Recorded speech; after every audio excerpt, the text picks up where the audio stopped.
Hello everyone, I hope you all are good, doing well. So today we are here with one of the another theme with respect to our UPSC as well as PCS examination. The theme of today's lecture, that is 27th Jan 2025, that is Indian governors and their roles. So this topic is one of the important topic or a hot area with respect to UPSC and PCS examination. Especially if we look at after the PCS question, we see that time and again the question has been asked from the governor part. So today we are going to deal in detail about their role and what it constitutes. So this lecture is being prepared by me or presented by me. My name is Shama. So time and again I always emphasize whatever you guys are reading, connect it with your syllabus. So I hope you can connect it here with your, if I talk about prelims, you can connect this with your polity section, and in the mains paper you can connect it with the GS paper 2, where you can connect it with federal topic, subtopic. If you have to connect federal form of government, you can connect it there. You can connect it with the state executive part. So this is how you can connect it. So I have provided here certain questions in order to practice this, and I request you, once you complete this lecture, try to come to this slide again and just read these questions and pause for a second and think whether after completing this lecture you are being able to give the answer of these questions or not. So this is how you can improve your memory, and this will help you to retain the information in long term in your mind, and that will help you during your examination. So we all know that it's the part 6th of constitution that deal with the state executive, and the question has been asked in UPSC prelims, what constitute executive.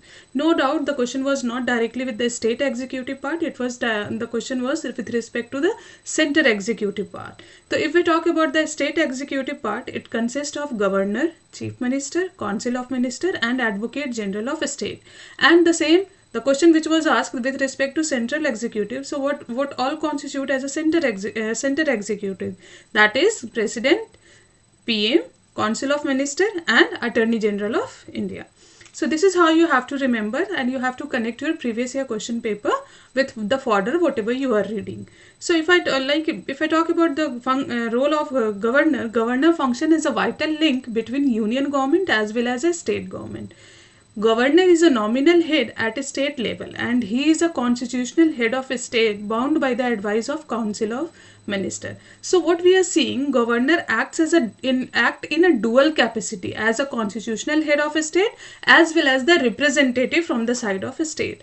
So if we have to look after the role of governor or the seat on which he is being seated, like we can see it is this he act as a dual capacity, he or she, you can use both. So next week what we are seeing, the appointment of governor. So the governor is appointed by president under his hand and seal. So there is a no criteria which has been elaborated or which has been further written with respect to its a selection. So here we see the constitution says that only he is appointed by the president. So here also the question has been asked, like in state PCS examination, this appointment what would be, like he is nominated by the president. So you have to be very careful while reading or solving this kind of a questions. So in the year, like we see in the year 1979, Supreme Court said that office of governor is not an employment under the central government. Rather, it is an independent constitutional office and is not under the control of or subordinate of central government. So here we are seeing, no doubt it is being appointed by the president under his hand and seat, and we know the president is acting on the advice of council of minister, but Supreme Court has already clarified that this office is not an employment, rather an independent constitutional office. So the question in mains has been asked with respect to this judgment of Supreme Court also. So now we look after the reason for adopting this system of appointment of governor. So the first would be the direct election. So if there would be a direct election, it would be incompatible with the parliamentary system established in the state. Apart from that, what could be the other reason? Direct election could create conflict, no doubt, with the conflict with the role of CM and with the role of governor. Direct election would be a costly affair. Now we are seeing even in terms of our state assembly and as well as in Lok Sabha election. Another, we can see an elected government could be a non-neutral person. So the role of governor, a person as a governor has to act neutral, as a neutral person. So if he would have been adopted by through the election, so he might not be working in a neutral manner. So the system of presidential nomination enable the center to maintain its control over the state. So how central is trying to control the control over state through the governor also. So next we can see, like, the whatever the point I have mentioned above. So this point, this appointment form of appointing governor was taken from Canada. So the question has been already asked with this point also. The appointment of governor, or this provision has been adopted from which country? So it is adopted from Canada. If I talk about the qualification, the constitution says he must be a citizen of India. He should have completed the age of 35 years. So here again the question has been asked, a person can be appointed as a governor if he has completed 35 year, 30 year or 25 years. So you know that is 35 year of age. Apart from that, there is other provision like not to be a member of either of the House of Parliament or state legislature, and he or she should not hold any office of profit. Next we are seeing the convention that have developed while appointing a governor. So it is not written in a constitution, and time and again we have seen UPSC has this habit of tricking, like they will replace this word of convention and they will say as per the constitution, while appointing governor, he should not be from the state from where he is appointed, or like as per the constitution the appointment of governor has this provision. So you have to be very careful that it is not as per the constitution, rather it is as per the convention. So as per the convention, a person who is being appointed as a governor should not be from the same state from where he is being appointed. And while appointing the governor, president is required to consult the CM of a state concerned. So these two provision is not written in a constitution. You have to keep in your mind, rather it is just a convention which has developed with the time. So the next we can see the next point which we are having here, the conditions of governor's office. So he should not be a member of either House of a Parliament or a state legislature. I already explained. He should not hold any office of profit. He is entitled without payment of rent to use his official residence. He is entitled to such annulment, allowance, privilege as may be determined by the Parliament. His allowance cannot be diminished during his term. If he is appointed as a governor of 2 or more states, his salary and allowance payable to him are shared by the state in a such portion as determined by the president. This question has already been asked, like if suppose a person is appointed as a governor of a 2 state, who is liable to pay, or who will decide that which state will pay how much of the amount? So you have to remember, it is the president who will decide his salary and allowance, and he will share the amount between both the state. So the question has been asked whether, another question has been asked from this point, that governor can only be appointed for the 1 state. No, he can be appointed for 2 and more states. So it is not only for 1. Like a person can be appointed as a governor of Bihar, he can be appointed as a governor of UP as well as governor of other state. So this question has been already asked. If I talk about the immunity which has been provided to the head of governor or head of state, that is, he enjoy personal immunity from legal liability for his official act, and during his term of office he is immune from any criminal proceeding even in respect of his personal act, and he cannot be arrested or imprisoned. This question has been also asked. So you have to keep in mind the point which I am sharing and the point which I am just trying to convey. And another question which has been asked, this was that after giving 2 months notice, civil proceeding can be instituted against him during his term of office in respect of his personal act. So you have to keep 2 facts here. One, if I talk about the question has been asked in this form, like during the criminal proceeding, and after, like if he's not immune from the criminal proceeding, and after giving 2 months of notice he can be arrested. So no, if we talk about the criminal proceeding, he has given the full immunity, but if we talk about the civil proceeding, he has not been given or she has not been given the full immunity. Rather he or she has to, like if they have been given, or if the governor has been given 2 month notice, then he has to come or he has to reply. So if I talk about the oath of the office of governors, that is administered by the Chief Justice of the concerned High Court. So next what we are going to see, that is the term of governor office. So he hold the office for a term of 5 years. It is not written in a constitution. If like we have seen, the term or the appointment or the removal of governor has always been an area where there is a tussle between center and state. So however his term is subject to the pleasure of president, that is what I was saying. The constitution has not laid any ground for the removal of governor by the president. So a governor can also hold office beyond his term until his successor assume the charge. So these are the like term of governor office. Next what we are seeing, constitutional provision of the governor differ from the president in what ways. So we have seen that the president is also head of a state, governor is also head of a state like center and state. So there are some area where they both differ in their power. So while Constitution envisages the possibility of governor acting at time in his discretion, like governor has been given the possibility in the constitution to act as on his discretion. But when we talk about the president, he has not been given such kind of a discretion, and he has to listen council of minister headed by prime minister. Another thing which we can see, like after 42nd Constitutional Amendment Act, ministerial advice was made binding on the president. So whatever Council of Minister will suggest, that is binding on the president, but there is no such provision which we can see with respect to governor. So the next point which we are going to cover, like that is the governor has a constitutional discretion in which form, in which areas I could say. So like we can see here, like governor has been given us constitutional discretion in an area like he or she can dissolve the legislative assembly.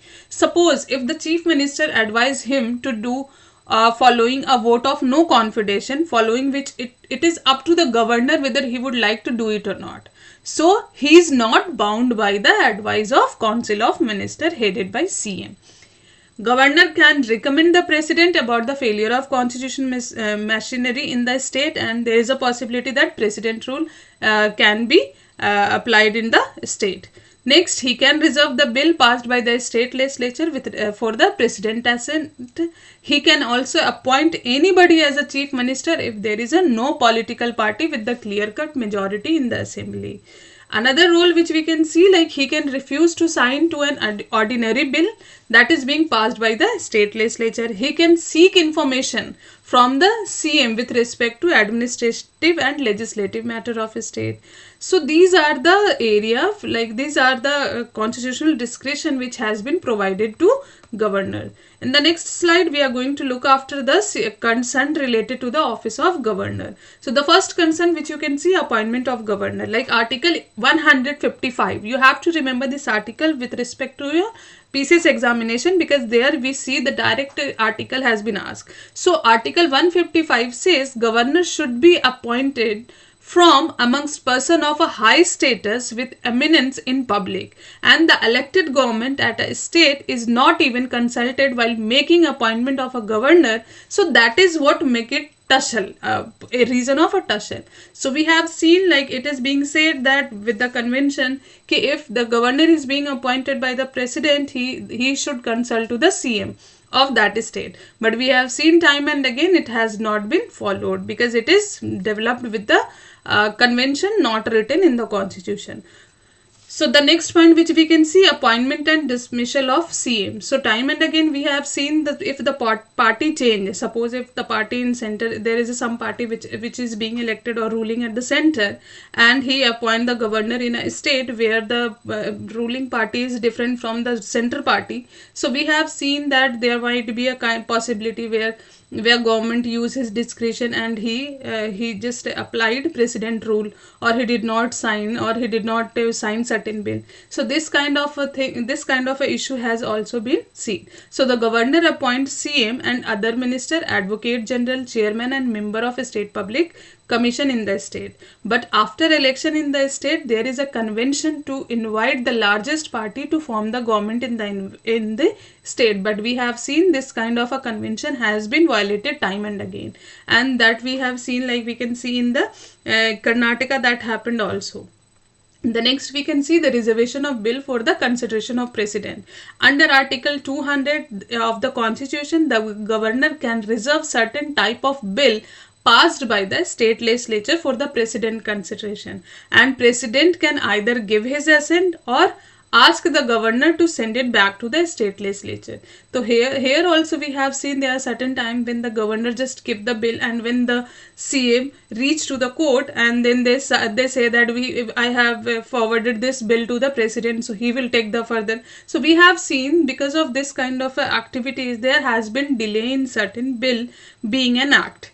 So the next we can see, like I already mentioned, that is related to the president rule, that is misuse of article 356. So you have to remember this article also. So article 356 is the most controversial article of the constitution we know, and it provides the state emergency, or we can also say president rule in a state, if president on receipt of report from the governor of a state is satisfied that situation has arisen in which government of a state cannot be carried in accordance to the provision of the constitution.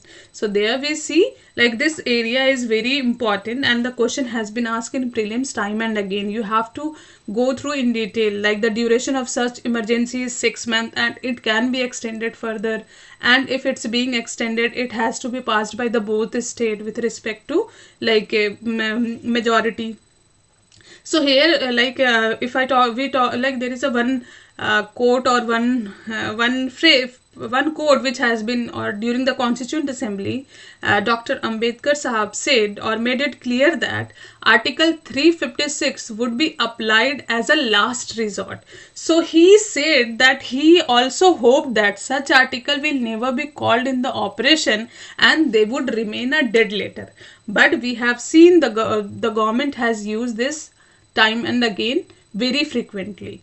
Next, removal of governor. Article 156 says that governor will hold office during the pleasure of president for 5 years, and president work on the advice of council of minister under article 74. So here we see that the role of center came into the picture in with respect to the removal of governor. So the mass changing of governor of a state whenever a new government come to the power at a center, that is the point which we have to look after.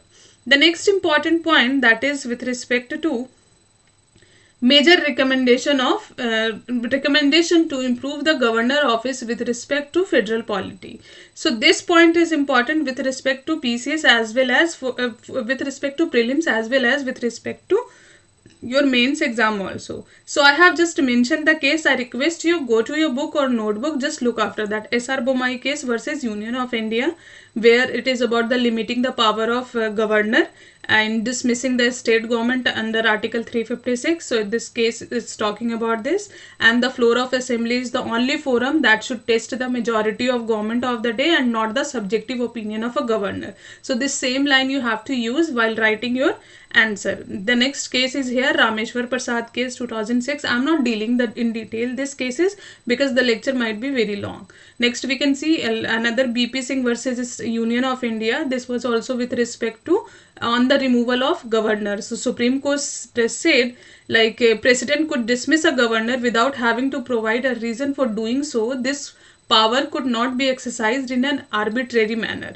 Next, Sarkaria Commission, that is important commission. So this two commission, that is Sarkaria SR Bommai case, you have to keep in mind while reading or while writing with respect to the governor role. So here we see that he has talked about like how the governor office should be detached figure without intense political link, or should not have taken part in the politics in recent past.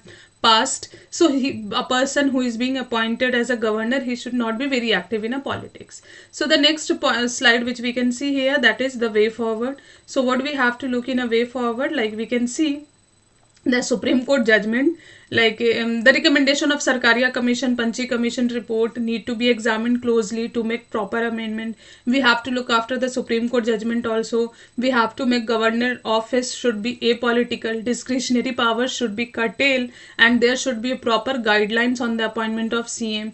So these are the things which we can write in the conclusion.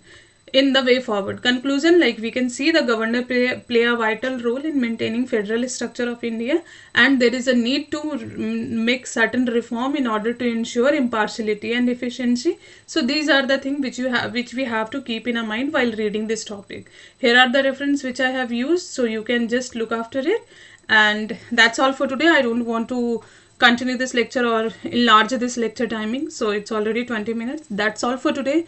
Thank you so much, and do, if you like this video, do hit the like button, do share with your family and friend, and if you have any suggestion, don't forget to comment and let us know if you want us to improve further, or if you have any suggestion for us. Thank you.